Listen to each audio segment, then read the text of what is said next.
What's going on, guys? It's been a few weeks since my last video and I'm sorry about that, but I'm back now. And for this video, what I'm going to talk about is where I left off, the 2.0 Rise Remap Kit. And the other thing I'm going to be showing today is the metal paddles. This one is called the RMB, or Real Metal Buttons 2.0 Rise Remap Kit. Like always, before I start the video, if anyone is interested on buying any of these products on the Gamingcobra website, you can get a 10% discount if you use my code Im.A.Caveman, or you can also click on the referral link down in the description below. Though I should mention that because the paddles are in high demand right now, they're usually sold out most of the time. They're getting restocked here and there. I don't really exactly know when those restocks are, but because they're being sold out on the Gamingcobra website, you can also try and look for them on Amazon. It is going to cost a little more on Amazon. If it's on Prime, you'll end up getting it faster at least than getting it from Gamingcobra. But yeah, if you're going to get it from the website, use my code, get a 10% discount. Alright, let me start by talking about the 2.0 Rise Remap Kit. The reason it's 2.0 is because it comes with cables that'll work with the BDM010 PS5 controller model and also the BDM020. It comes with this paper so that you guys can see the compatibility for your control. So that would tell you which cables you have to cut, and then this side is going to help you understand which controller model you have.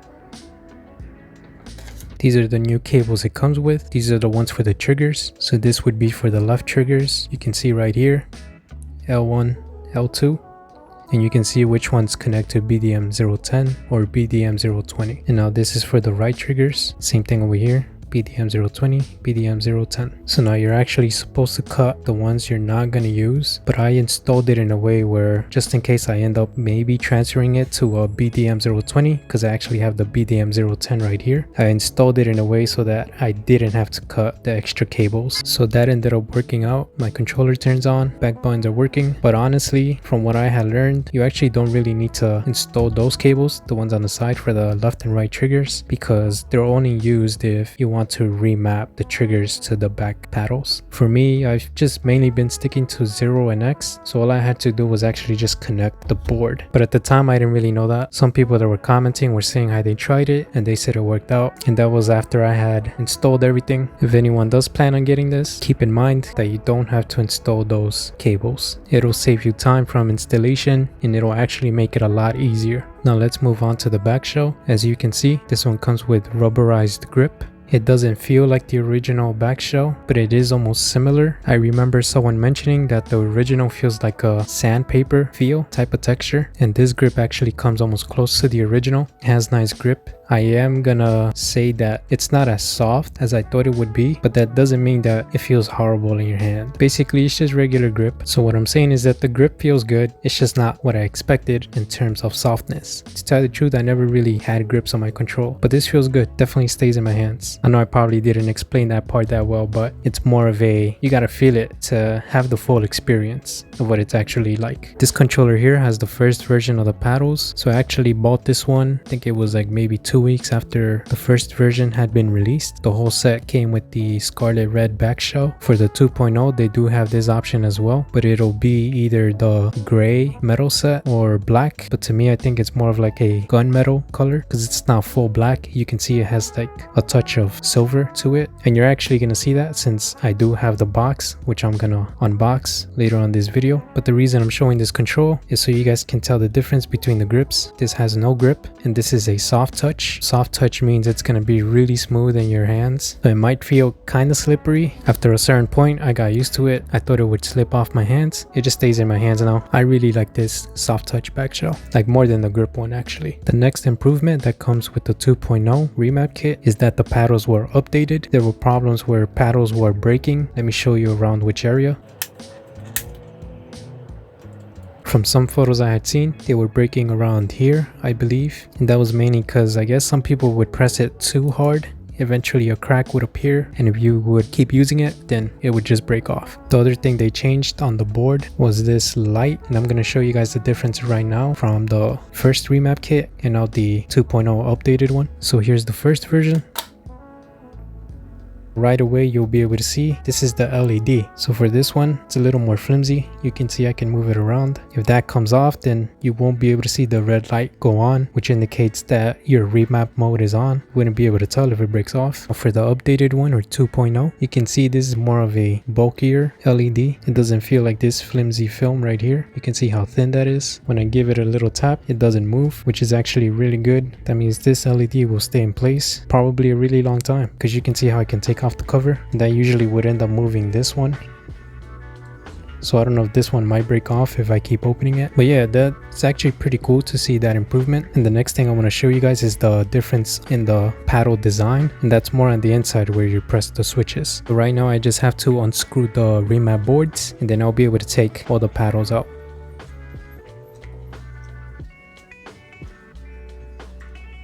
Now that I got the screws out, all I have to do is lift the board from this side here, and you can see it starts to slide out of this slot. Once that's done, you can see the paddles there. These are the rods. I could just grab the paddle from here, lift it up, and it'll come out. Same thing for the other side.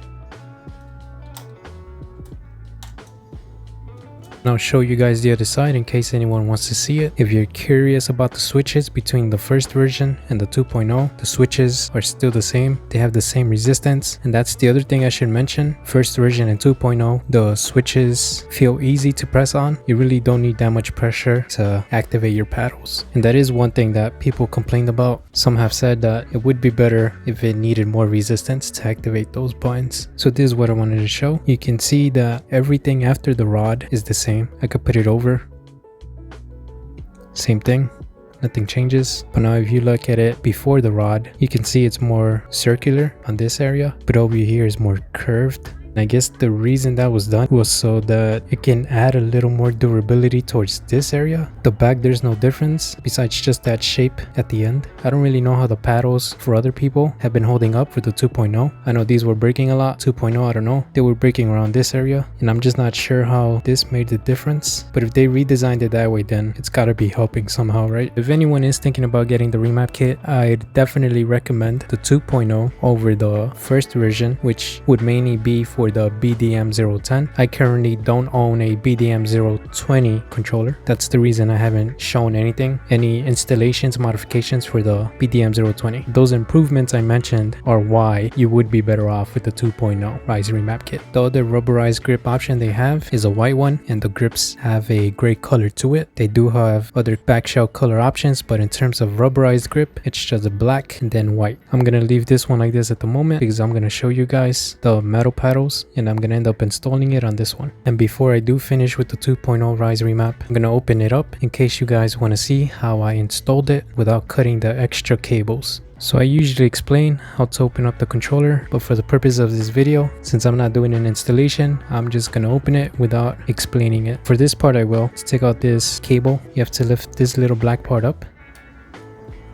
You can see how it came up. The cable can easily come out, and there's my board. And now I gotta get to these screws. My R1 button just flew away.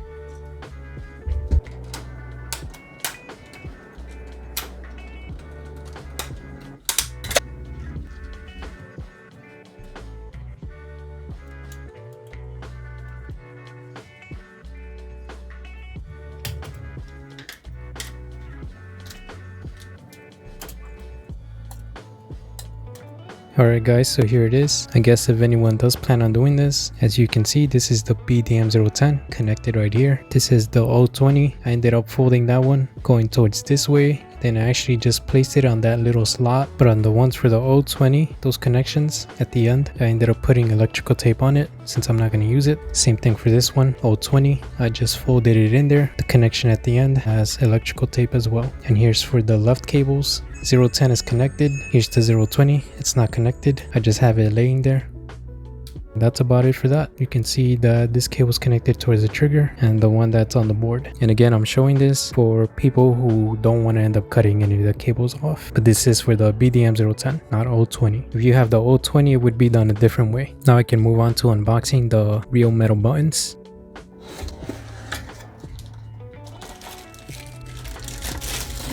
First thing is the black shell with the black rubberized grip, same as the other one I just showed. Here you have your trigger cables and compatibility paper, and shows which cables to cut for your controller.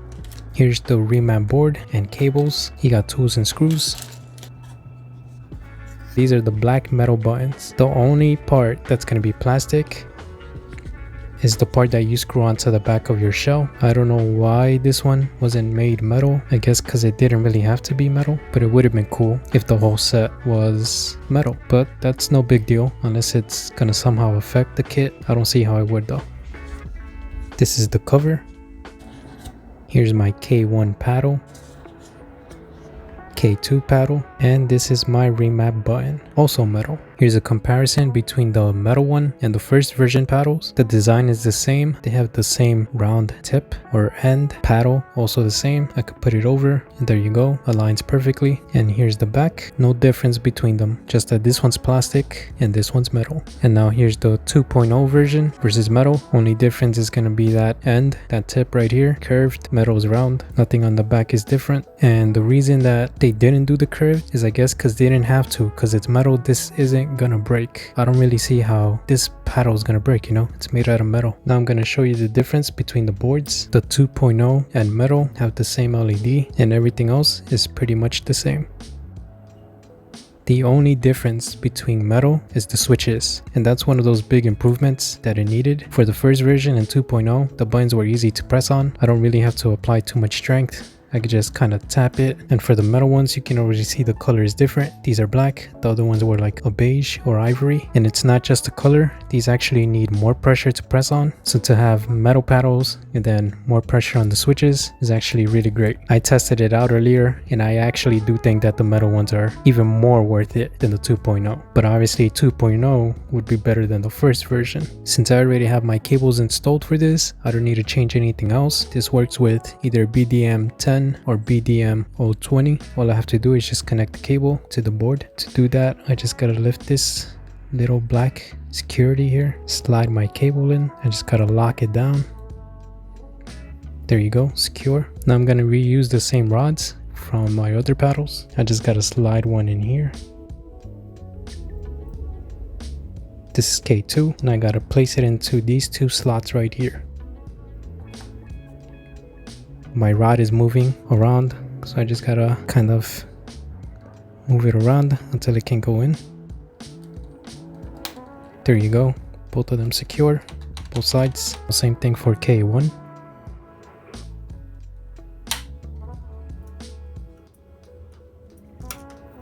Now that that's secure, I can slide my board on this slot here. These two holes or gaps need to be aligned with those plastic pieces here. Place that in. Then you got two screw holes right here. Put my two screws in, and these are small and thin. And now that I got that installed, I can actually press on it. Right away, I can feel how much more I need to press it compared to the 2.0 or the first version, since now you're supposed to use a little more strength to press these, which is actually really good. I was testing it out earlier and yeah, I'm enjoying these more than the other two. I actually had trouble installing the metal cover on this one, so I'm not going to do that. Either way, I do prefer it as the Scarlett Soft Touch Red. I'm going to take out this button, put my new one. And by the way, it is loose. People kept commenting, why isn't it staying in? And this is how I do it. I leave it exactly like this. I start by putting these pieces into these two slots. Just like this. Then you can start bringing your controller down. And the button should stay in place. I'm going to bring it a little closer. Hopefully you can hear it click. Pretty satisfying. And I had actually already turned my controller on by accident. Once the controller is on, I just got to hold this back button. The red LED indicator went on. And if you want to remap, I showed in my other videos, I'm gonna hold circle and left paddle. I held that at the same time. There was 3 quick blinks. That means it's programmed. Now right paddle and square together. 3 quick blinks. That means it's programmed. Then all I gotta do, hold the back button.